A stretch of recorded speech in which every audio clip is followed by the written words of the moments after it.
Every family has a rebel. In the world of Harvestmen, the rules are simple and nearly universal. Stay in the shade, stay damp, come out at night, hide under bark, burrow into leaf litter, stay underneath a rock, and wait for the sun to pass. These are animals that have spent hundreds of millions of years perfecting the art of avoiding the light. Drying out is the great enemy. The sun is a killer. And then there's Leiobunum roseum. Go to a south-facing limestone cliff in the eastern Alps, somewhere above 1,000 meters where the rock bakes in the sun, and you will find him. A small, bright pink arachnid, sitting motionless on the pale stone in the middle of the day, absorbing heat, not hiding, not sheltering, basking, warming himself to temperatures that would be lethal to almost every one of his relatives. He is the carmine back Harvestman, and he has broken every rule his order has for survival. To understand how strange this animal is, you have to understand what a Harvestman is supposed to be. The order opiliones, the Harvestmen, contains thousands of species. They are not spiders, though they are arachnids. Their bodies are fused into a single compact oval, and they see the world through just two eyes. Those eyes are terrible. Harvestmen can detect light and movement, but fine detail is lost. What Harvestmen are is deeply committed to moisture. The majority are nocturnal. They breathe through tiny openings in their body wall, but they have no way to close them, so they are constantly losing moisture. Staying in the dark is a survival strategy. Now back to the south face of a limestone cliff at 2,000 meters in the eastern Alps in the summer. The limestone has been absorbing sunlight all day. The temperature on the rock face is well above the air temperature.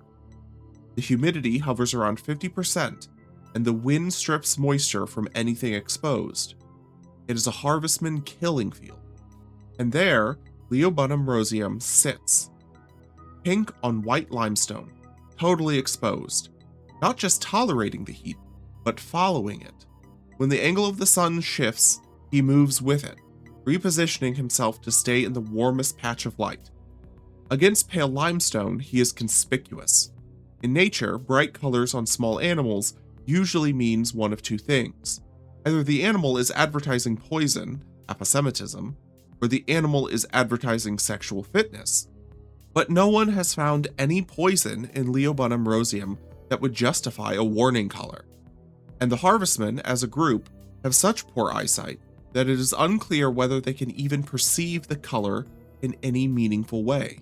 So what is the color for? This is one of those questions that has been posed but not yet answered.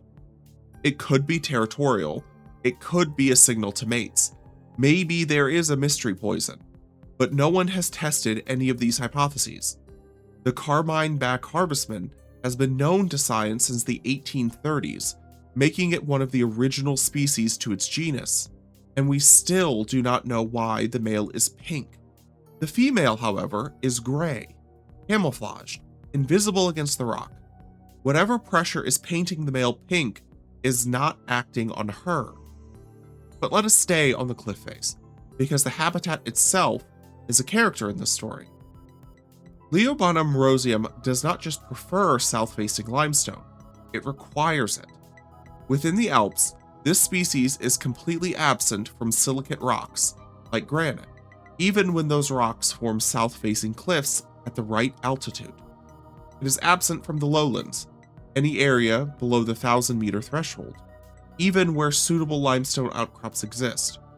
It occupies an extraordinarily narrow niche, high-altitude, south-facing, calcareous rock. The rock is a microclimate island. A south-facing limestone cliff in the southeastern Alps in summer is a pocket of Mediterranean conditions embedded in a world of cool mountain forests. The limestone absorbs heat and radiates it slowly. The exposure to sun is maximal. The humidity is low, the wind steady. Step around the corner to the north face of the same cliff, and you enter a different world.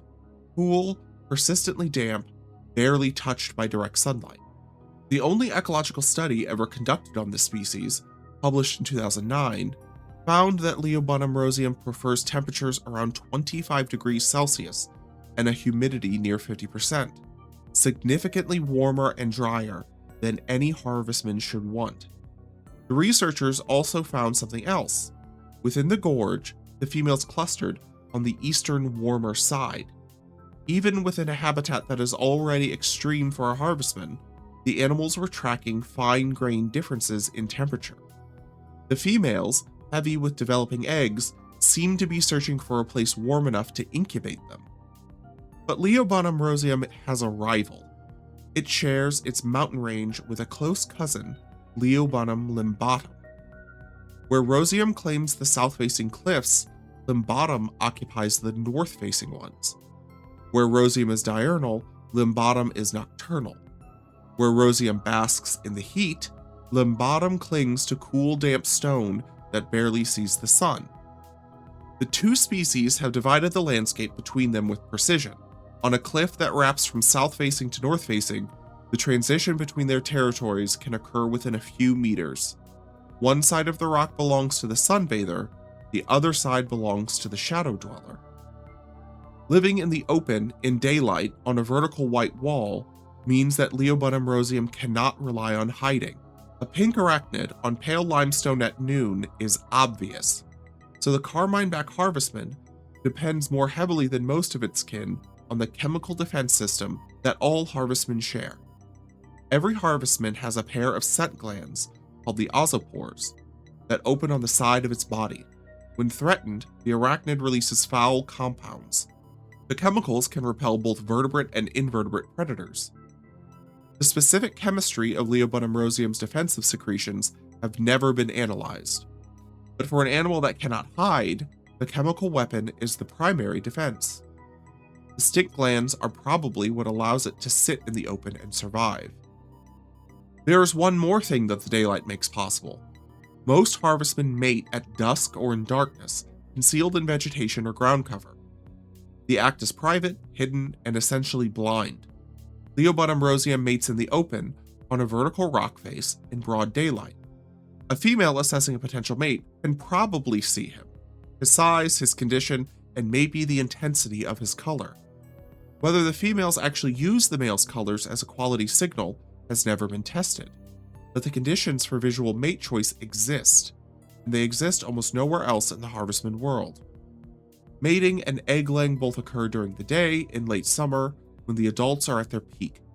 The female deposits her eggs in narrow rock crevices on the sun-warmed cliff face, where the limestone will protect them from the worst of winter. The eggs overwinter in the rock. The adults do not survive to see the spring. In April or May, when the sun begins to warm the south face of the limestone again, the eggs hatch. Over the spring and summer, they molt through a series of juvenile stages, shedding their exoskeletons and expanding each time. With each molt, the adult characters develop more fully.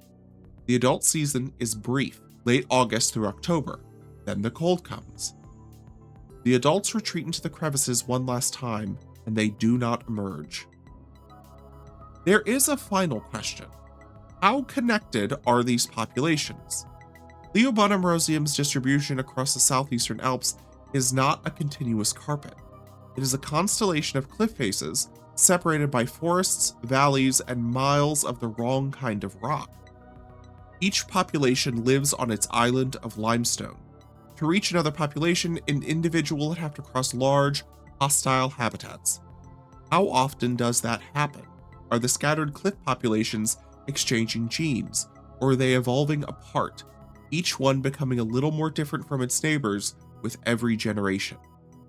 Is there enough gene flow to keep the species adaptable, or are these isolated fragments slowly losing their genetic diversity?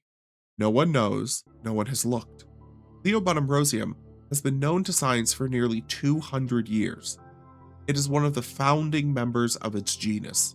It is, by any measure, one of the most ecologically unusual harvestmen on Earth. A daylight-loving, heat-seeking, conspicuously colored arachnid in an order defined by darkness, humidity, and camouflage. And yet, almost everything about its life remains a mystery. The color, the chemistry, the genetics, the mating system, The population structure.